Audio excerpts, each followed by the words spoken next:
So yun, magandang araw mga katongsan. Nandito na nga po kami sa bahay ni Sir Peter, ano, kung saan dito po yan, nakita niyo po yung kawayan na yan, kami po nagkulak yan. At ngayon po ay nililinis nga po namin ito dahil may pinagagawa si Sir Peter dito na kulungan ng mga manok. At ayan, kasama ko si Bato at si Dingdong. So nililinis nga po natin yan. At nakita niyo po yung mga bakal dito dati. Ayan, nilipat na po namin yung mga kulungan ng baboy. So ayan nga po, may 2 pirasong paanakan dito at 8 butas na ipitan, or kasi habang nagbubuntis yung baboy, adun po yan. Pagka malapit na manganak, ililipat lang po dito yan sa paanakan para dito na po mga anak yan nakataas. And then may mga paikot to na bakal yan, pero ito sayang, binebenta raw to, sabi ni Sir Peter. So yan, tingnan natin. Ayan, pati yun po, yung mga ipitan na yan. So ayan, kahapon nandito kami, then magkuhan na nga po hapon na. Ipakita ko lang po sa inyo yung mga ginawa natin dahil hindi ko na i-update kanina, no? hindi natin nakuha yung GoPro lobat pala. At ito nga po yung kalamansi dito, pinagambol ni Sir Peter kahapon. Then kanina pinudburan ko po ng pataba. Ayan,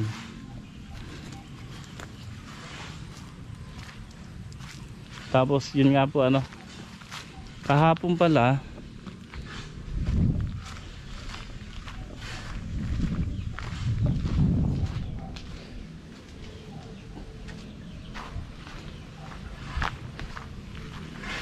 kahapon po pinakabit ni Sir Peter sa akin yung filter dito sa ito submersible po yung tubig nila, no. Nasa ilalim po yung pump yan na inaahon papunta dito sa tangke. So malakas po ang submersible, maganda rin. So pinakabit po sa akin ni Sir Peter to kahapon yung filter. At nung ito po nakakabit kahapon yan, nung isasara ko to, sinara ko po ito. Ayan, then kahapon nung bubuksan ko, umikot, naputol. So kanina, kaya nga po hindi rin ako nakapag-vlog. Nag-iikot kami kung saan kami humanap ng adapter, kasi ito stock nila Sir Peter yung bulb nito.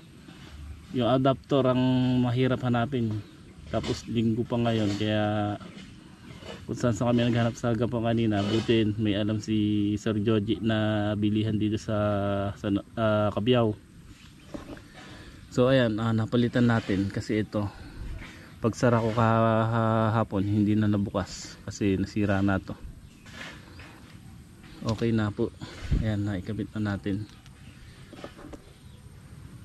kasi kwanto sarahan para daw yung pressure ng tubig, kasi minsan daw nahihirapan na agad yung hitit ng submersible sa balong, lalo na pagkatag-araw, kaya minsan kinakapos na agad, kaya kailangan daw sasakalin dito para hindi mawala yung hinihigop ng submersible na tubig. So yung filter, ito na po, yan, naayos din natin. So okay na.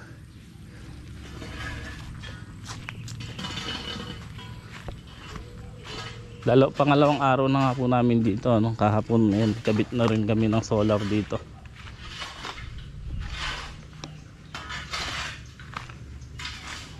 Ayan, nililinis po namin itong mga paligid.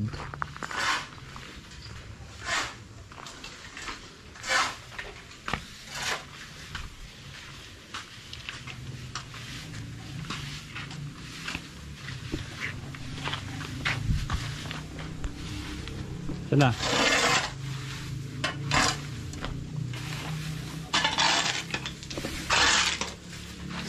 Ito, hindi simentado ka. Lupa. Ah. Tapos kung ayan po mga katong, tapos na yung putol-putol ko na yung kahoy dito. Then ayan, bukas naman.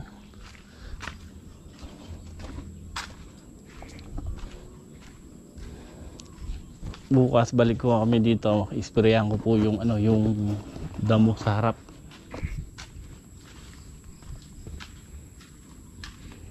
Tapos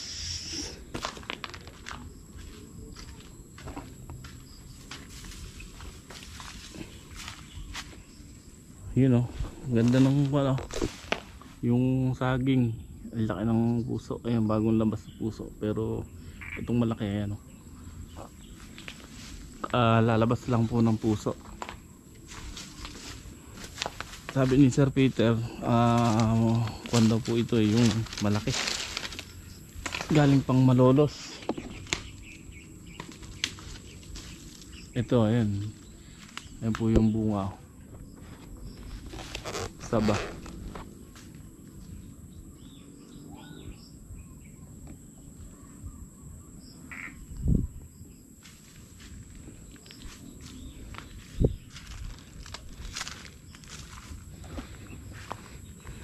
Ayan, at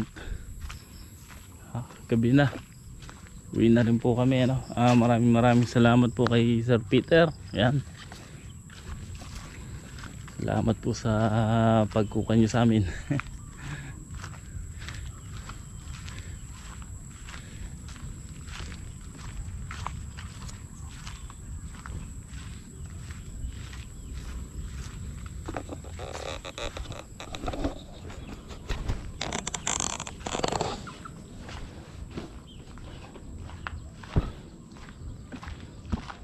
Uy, Madrid de Agua.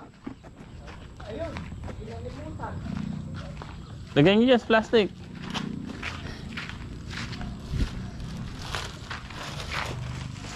Sir Joji, yan, kapatid ni Sir Peter.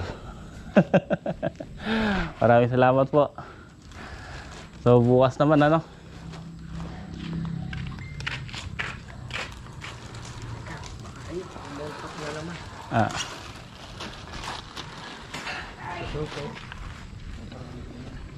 ito yung kakao mga katongs.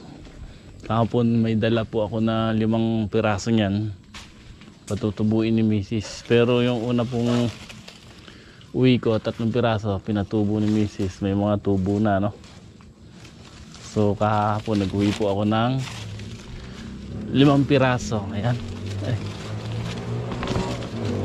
tuyo na naman, sisira.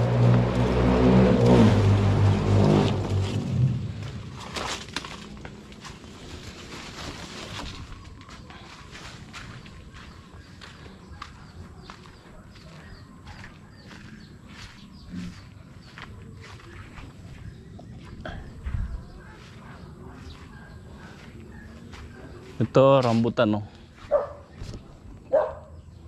rambutan po yan. Yung dalawang maliit na yung kakao din. Ito yung mulberry na malalaki, mulberry. Ito rambutan din po yan.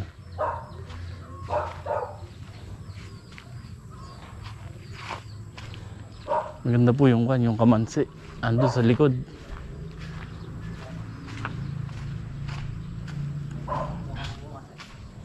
Ha? Alright mga katongs, nandito na po ako sa bahay. At ayan nga po mga katongs, maraming salamat po muli kay Sir Peter at kay Sir Joji. Yan, sa kapatid niya po At ito, kanina po namulot po ako ng mga buto ng kamansi dun sa farm ni Sir Peter, yung mga nalalaglag na bunga. Ayan, may mga tubo. So tutubuin po natin yan, palalakihin natin sa plastic, sa seedling bags. At ayan mga katongs, kung kanina maaga nakita nyo po naputol yung vlog natin na naglalaga ako ng guyabano.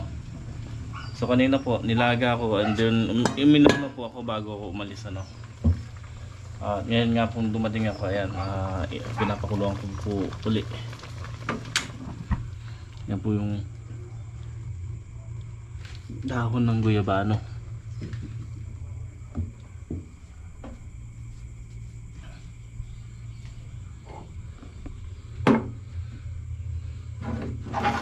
Yan, iinumin ko po yan. Ubusin ko yan. Tapos bukas magpapakulo po uli ako ng ganyan karami bago. Marami naman po tayong dahon ng guyabano doon sa laon. Sa maga po barley, then mamaya yan, yun lang po yung ginagawa ko, no.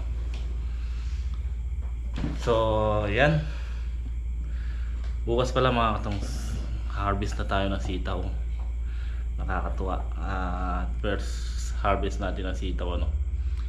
Medyo siyempre sa unang harvest mga konti lang yun, pang luto ganun, pero at least ayan, nakaka-harvest na tayo.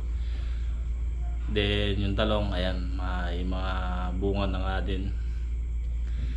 Nakakatuwa mga katong sana, parang kailan lang natin tinatanim. Tapos i-update ko na lang po kayo sa sili. Yan, update ko po yung presyo ng sili, nasa 250 pa po, ano. Sa sangitan po yun 250 pa isang kilo.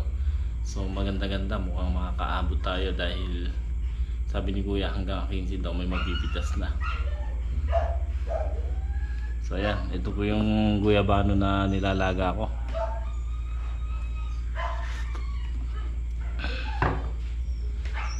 So ayan mga katongs, hanggang dito na lang ang aking vlog. Maraming salamat po at God bless.